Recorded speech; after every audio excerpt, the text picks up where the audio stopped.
proferir a palestra Identificação Automática de Tipos de Pedidos Mais Frequentes da LAI, fará uso da palavra o senhor Rômulo Novaes Carvalho, da Controladoria Geral da União.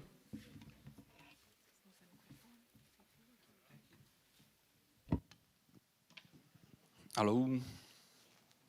Cadê o... Ah, tá aqui.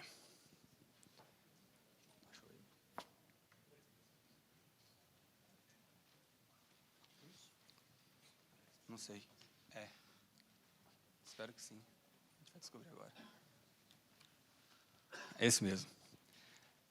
Primeiramente, boa tarde, né, a todos. Gostaria de agradecer mais uma vez a presença aqui de todos aqui. Muitos conseguiram resistir até o final, que é difícil num evento desse que a gente fica aqui o dia inteiro. Eu vou falar um pouquinho sobre um trabalho que, na verdade, ele está em desenvolvimento, tá certo? Não concluímos ainda, mas já tem alguns resultados. E, mais uma vez, é o que eu gosto de sempre comentar, né? É a velocidade com que a gente consegue produzir algum resultado. Então, esse trabalho foi feito com a ajuda também da Patrícia, que já apresentou agora há pouco, e com a ajuda do Rodrigo, lá da minha área, do observatório. Eu sou o coordenador geral do ODP. Meu chefe é o Libório, né, que vocês conheceram mais cedo, figura, como vocês viram. Então, vamos lá, vou tentar mostrar aqui um pouquinho do que a gente fez. Então, essa identificação, o que a gente tenta identificar? Assuntos relevantes nos mais de 300 mil pedidos que a gente tem lá registrado até hoje da LAI. E esse número só vem crescendo, tá certo? E, na verdade, o que eu pergunto é, como é que você faz para organizar 300 mil pedidos? Né? Como é que você organizaria 300 mil pedidos? Você vai ficar lendo um a um, separando, né? Imprime, bota para o lado de cá, bota para o lado de lá. Como é que você organiza isso? Né? Qual que é o assunto? Você nem sabe o que o pessoal vai pedir. Então, você tem que ler para tentar ver, será que isso é um assunto recorrente? Não, é só um caso que pediu.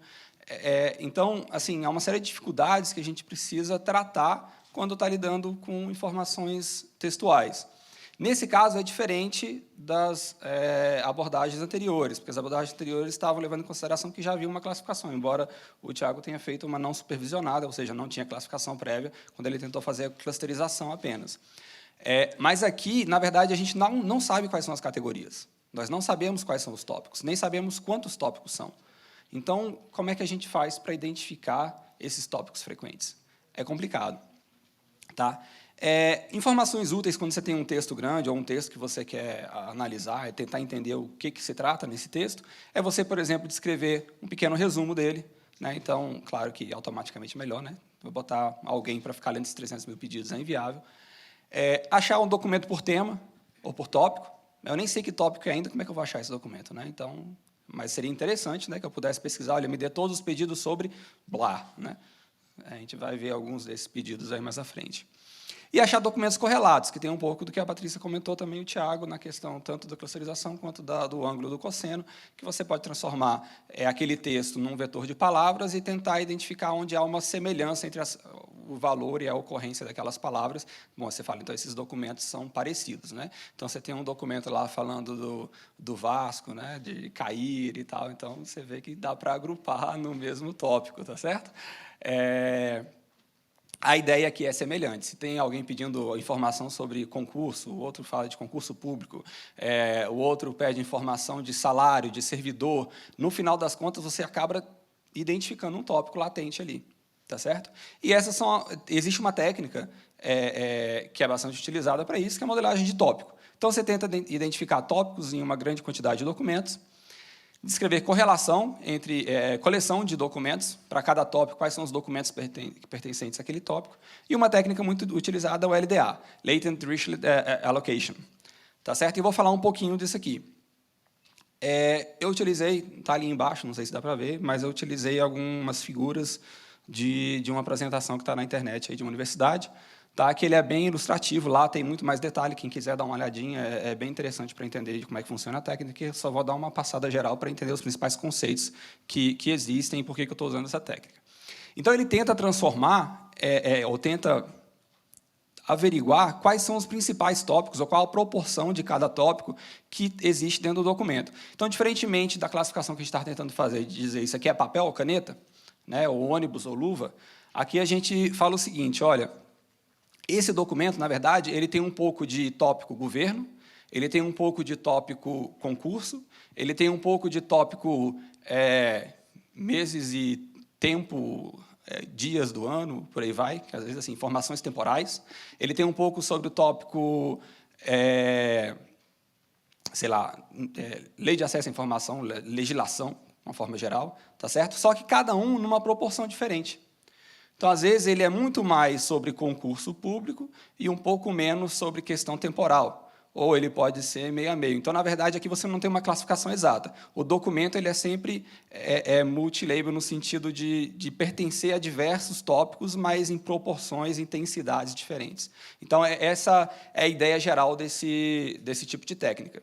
Tá certo? Alguém me fala do tempo aí, que agora eu estou vendido aqui, viu? Então, me ajudem aí. Então, uma ideia aqui que tem é o seguinte, eu vou focar principalmente no teta ali e no beta. Para cada documento, então, eu tenho uma ideia geral no alfa, é o seguinte, de todos esses documentos da LAI, existe uma proporção onde artes acontece num peso 0,1. Na verdade, isso aqui não precisa somar 1, esse alfa, tá? Então, não é percentual necessariamente, mas o ponto 9 é maior, a intensidade maior do que o ponto 1 e o ponto 2. Então, assim, de uma forma geral, esses documentos são mais sobre educação e menos sobre artes. Mas um pouquinho mais do que artes é questão de orçamento. Então, o tópico orçamento ele acontece com 2 vezes mais frequência do que o tópico artes. Mas, para o caso concreto deste documento que eu estou analisando, e aí veja o... apertei o botão errado. Volta. Me salva. Eu apertei o blink, achei que era o laser. Ah, o laser aqui, ó. Esse pessoal de TI, né, que não sabe nem apertar o botão certo.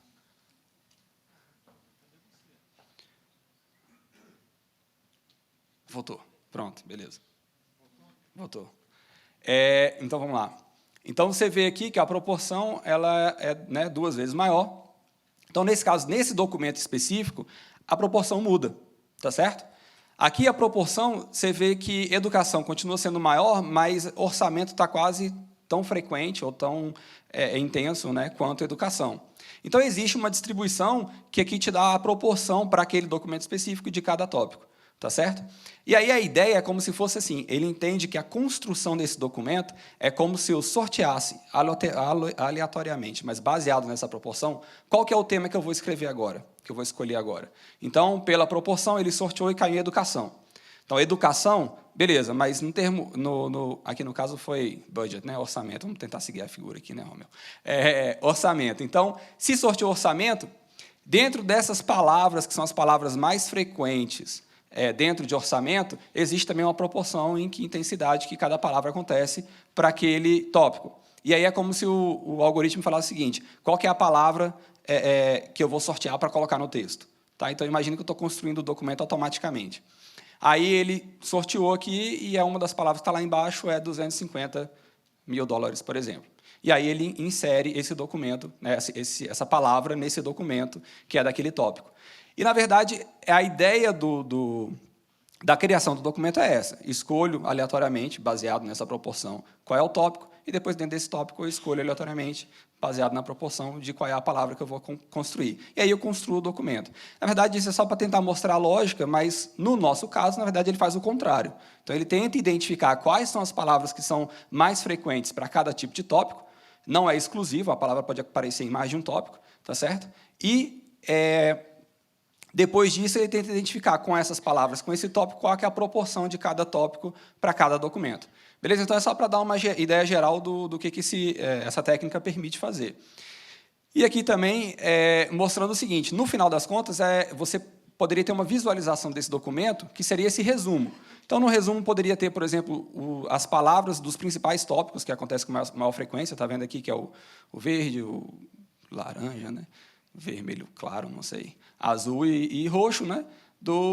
Que acontece com maior frequência. Esses que tem aqui tem outros tópicos com uma frequência um pouco menor, ele nem mostra.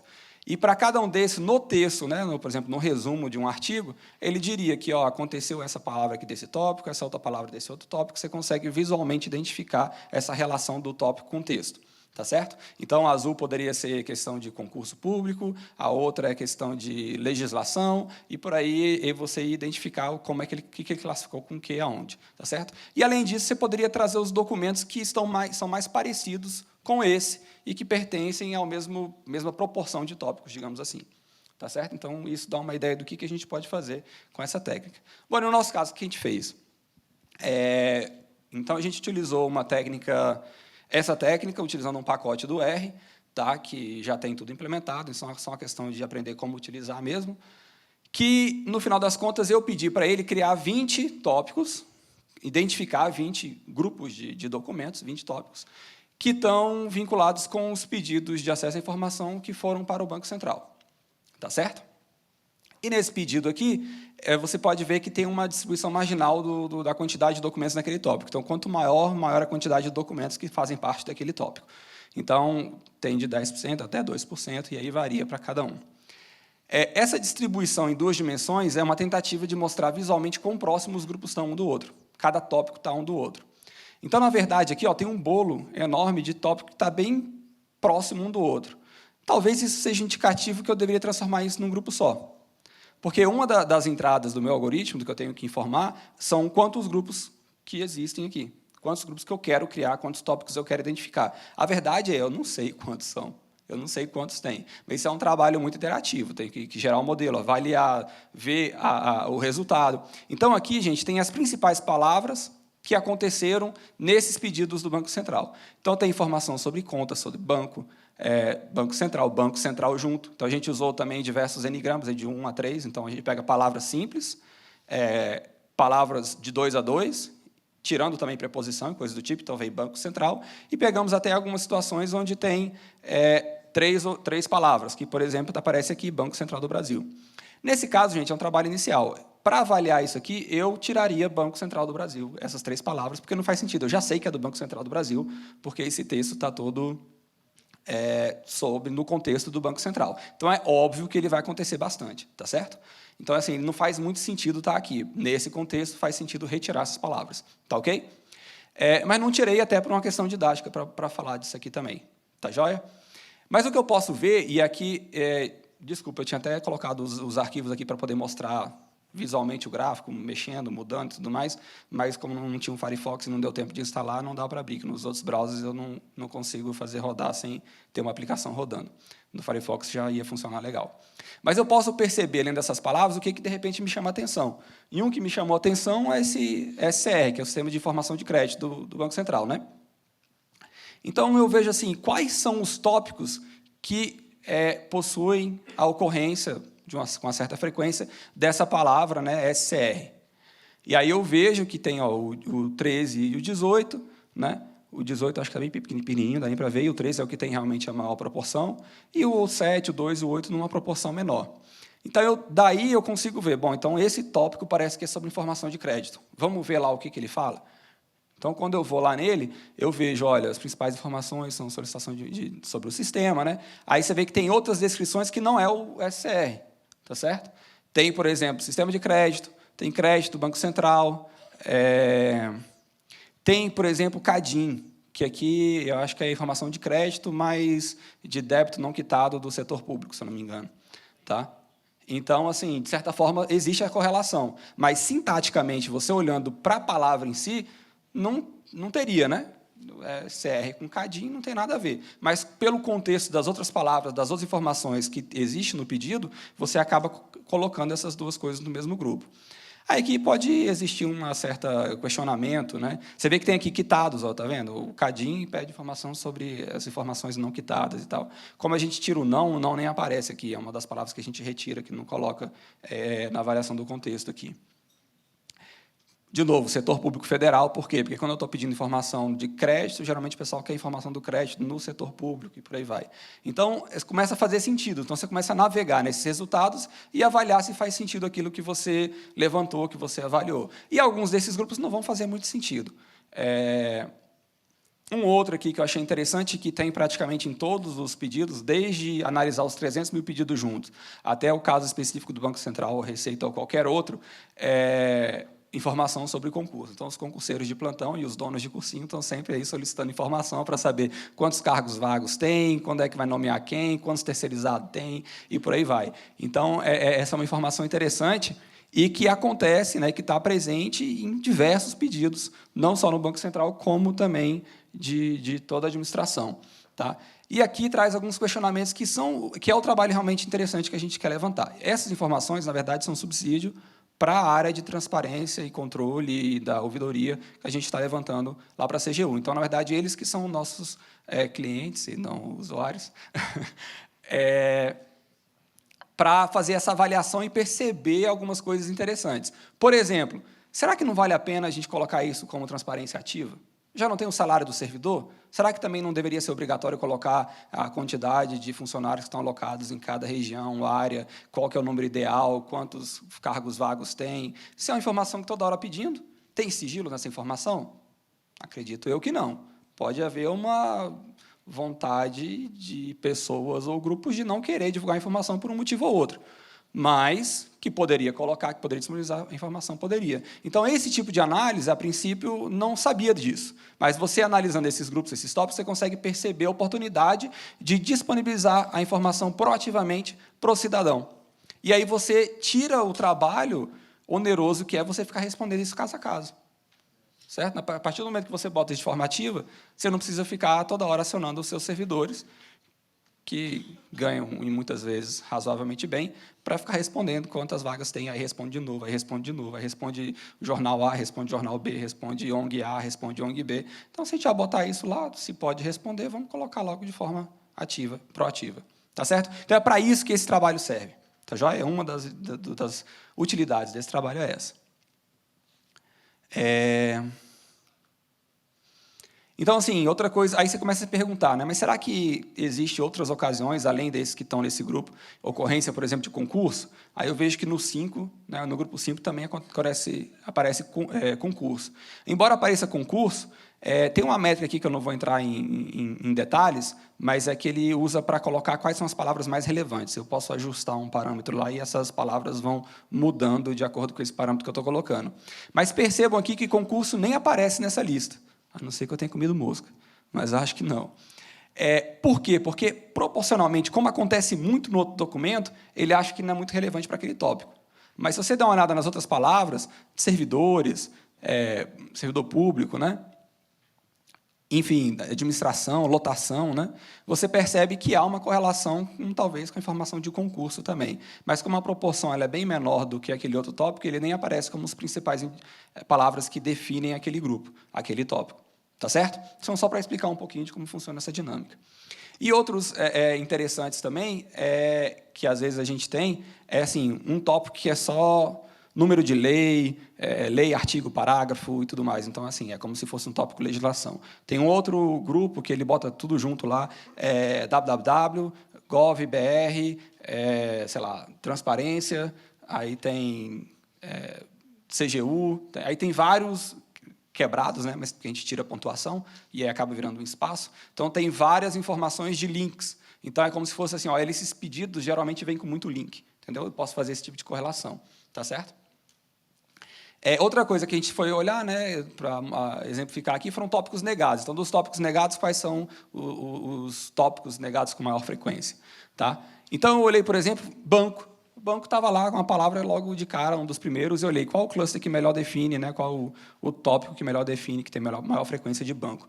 Aí eu vou no 7, olha lá que interessante, tem SCR aqui, se eu não me engano tem CADIM também, eu não sei.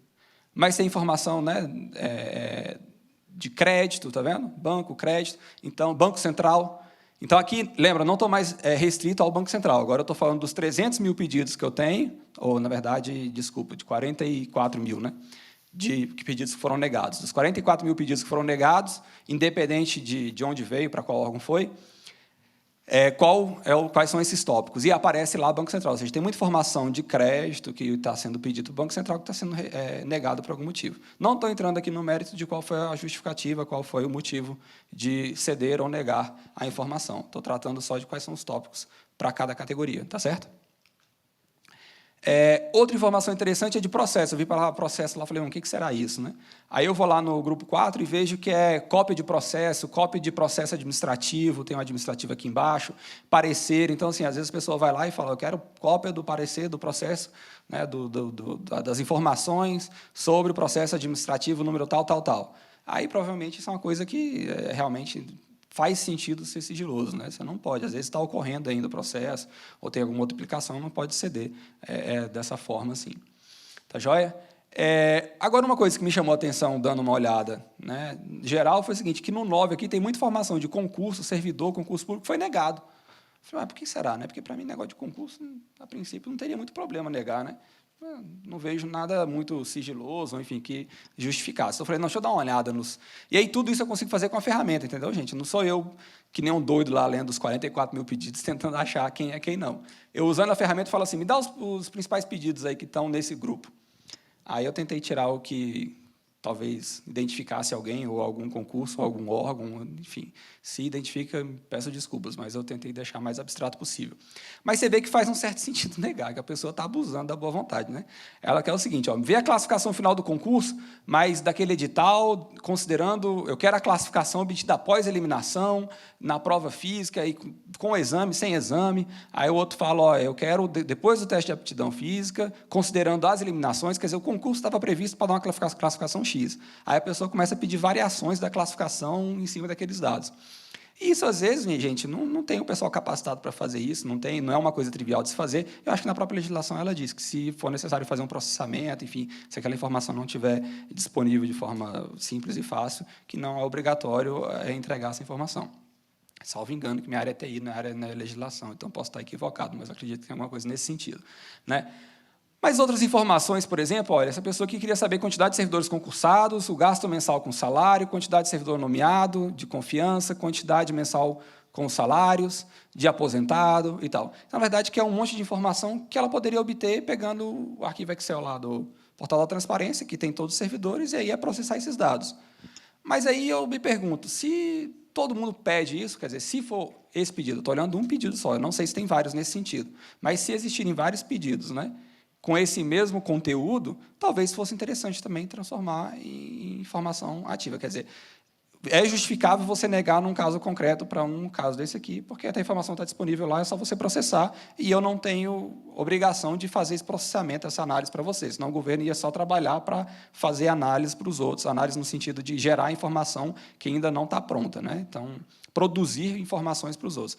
A gente tem que informar aquilo que já está no nosso poder, mas não ficar gerando informação extra, né, que não foi fruto do nosso trabalho ainda. Mas talvez faça sentido, se isso acontecer muito, de disponibilizar para todos, para que esse tipo de pedido não chegue mais, e até para evitar de negar uma informação que não tem muito problema passar em termos de sigilo e tudo mais. E outras mais do tipo, tá joia? Então, uma ideia que a gente teve lá foi o seguinte, pô, legal, porque a CGU, ela, além desse trabalho todo de análise, identificar quais são os tópicos e tudo mais, a gente pensou o seguinte, pô, isso aqui seria uma ferramenta excelente para eu tentar identificar a jurisprudência. Então, CGU, enquanto órgão recursal, né, que vai ter que fazer recurso, em última instância, de toda a administração pública, será que não seria interessante, quando chegasse um recurso lá, já ter uma ideia de quais são os tipos de pedidos parecidos com esse, quantos % foram aceitos, negados, recusados depois de recurso, ou negado, aceito depois de recurso, atendido depois de recurso, por aí vai. Quais são os principais tópicos dentro desse contexto, desse pedido que está com recurso? Quais são os principais pedidos que parecem com esse? Dentro desse, quais são a nuvem de palavras, para tentar entender melhor, né? Então, informação sobre recibo da Receita Federal. Poderia estar colorindo pelo tópico, né? Então, solicito dados, está um tópico, computador está em outro tópico, com uma menor proporção. Agora, já a informação que eu tenho aqui mesmo é número de recibo, declaração de imposto de renda, que a pessoa esqueceu, quer saber e tal. Então, talvez essa análise, e aí depois avaliar as respostas dadas a todos os outros pedidos que já foram avaliados, em termos de recurso, né, e de resposta, e tentar identificar, aí isso aqui seria como se fosse uma segunda etapa, onde eu olharia as respostas. Então, quais têm sido as justificativas? Por que o pessoal tem aceitado ou por que tem rejeitado? Faz sentido nesse contexto? Não faz? Então, eu começo a reaproveitar decisões anteriores e mantenho até a coerência, né? Então, acho que isso é uma ferramenta muito interessante e a gente está com um protótipo lá sendo desenvolvido no Observatório da Despesa Pública. Desafios. Aí vem a pergunta, é Big Data? Aí tem vários conceitos, né? Ou seja, o volume é representativo. E aí você pode falar, não, Rômulo, qual o tamanho disso aí? Aí se eu falar no arquivo binário lá que a gente gera do R, não deve ter, sei lá, 50 megas. Não sei se chega nem a isso, 10 megas. É pequeno. certo? Mas vejam só, o tempo de execução, quando eu estou com 10 mil pedidos, é pequeno, 2, 3 minutos. Se eu tenho 20 mil pedidos, sobe para 6 minutos, se eu não me engano. Quando eu tenho 130 mil, já são 100 e poucos minutos. Se eu trato todos, quero ver todos os tópicos de todos os pedidos, que são 300 mil, sobe 600 minutos, 10 horas. Só que não é só isso. Eu não sei quantos tópicos a gente tem lá, certo? Então, eu tenho que fazer o teste com um tópico, 10 tópicos, 11, 12, 13, 14, 20, porque pode ser que tenha 10 tópicos, pode ser que tenha 30, pode ser que tenha 70, pode ser que tenha 100 ou mais. Então, eu preciso fazer um teste, depois existe uma métrica, que eu não vou entrar no detalhe qual é, que eu pegaria o ponto ideal aqui e diria, olha, mas o ideal, na verdade, é aqui perto de 50. Não sei se é exatamente 50, porque me deu o maior valor. Mas, para eu calcular isso aqui, eu preciso fazer a análise de cada um. Então, imaginem, se eu levo 10 horas para fazer um, se eu precisar fazer 100, eu levo 1000 horas, ou 41 dias direto rodando. Não vai nem dar certo, porque uma hora a luz vai cair, eu não vou conseguir nem terminar de fazer o trabalho, a não ser que eu vá salvando o resultado parcial, né? Mas olha que interessante, eu usando técnicas de Big Data, de desenvolvimento paralelo, eu consigo reduzir isso de volta para 10 horas. Por quê? Porque isso é o que eles chamam de ridiculamente paralelo. Por quê? Porque, na verdade, eu estou executando coisas totalmente distintas, mas uma depois da outra. Então, eu só pego e faço o seguinte, olha, executa essa com esse núcleo e esse tanto de memória. Executa aí com 10 tópicos, com esse outro núcleo, com esse outro tanto de memória. Então, na verdade, eu distribuo a tarefa entre vários núcleos, vários processadores, vários computadores diferentes, e falo, roda aí para mim separado, depois eu vou só analisar o resultado. Então, essas 10 horas, fica 10 horas em cada máquina, e aí, no final, eu tenho um resultado que o meu chefe não aceitaria nunca, de 41 dias, para algo razoável, embora ainda reclamaria de 10 horas, mas, enfim, a gente faz o que pode, né? Em 10 horas, tá certo? E isso aqui, gente, é só para um caso. Quer dizer, amanhã eu precisei rodar de novo, entrou mais 10 mil denúncias, eu tenho que fazer isso tudo de novo. Se fosse 41 dias, não tinha como trabalhar. Tá certo? Então, também a importância da gente trabalhar e fazer esse tipo de análise. Então, aparentemente, não era Big Data. Mas, se eu não usar um trabalho de distribuição em paralelo, não utilizar técnicas de Big Data, eu não resolvo um problema que, a princípio, parecia ser simples e solucionável numa máquina trivial. Sem contar critérios de memória aqui, que, às vezes, se a máquina, por exemplo, que foi o nosso caso lá, tinha 32 núcleos, mas só tinha 64 GB de memória, eu não poderia quebrar em 32 tarefas, porque cada execução de uma tarefa dessa usava muito mais do que 64 de 32 GB, né, de memória. Então, acabava estourando e aí eu não conseguia rodar o processamento. Então, eu tinha que rodar só em 10 núcleos, dividir em 10 tarefas, para poder usar a quantidade certa de memória para cada tarefa. Tá certo? Então, gente, aqui isso foi uma ideia geral. Se tiver algumas perguntas, a gente vai responder agora. E muito obrigado pela presença.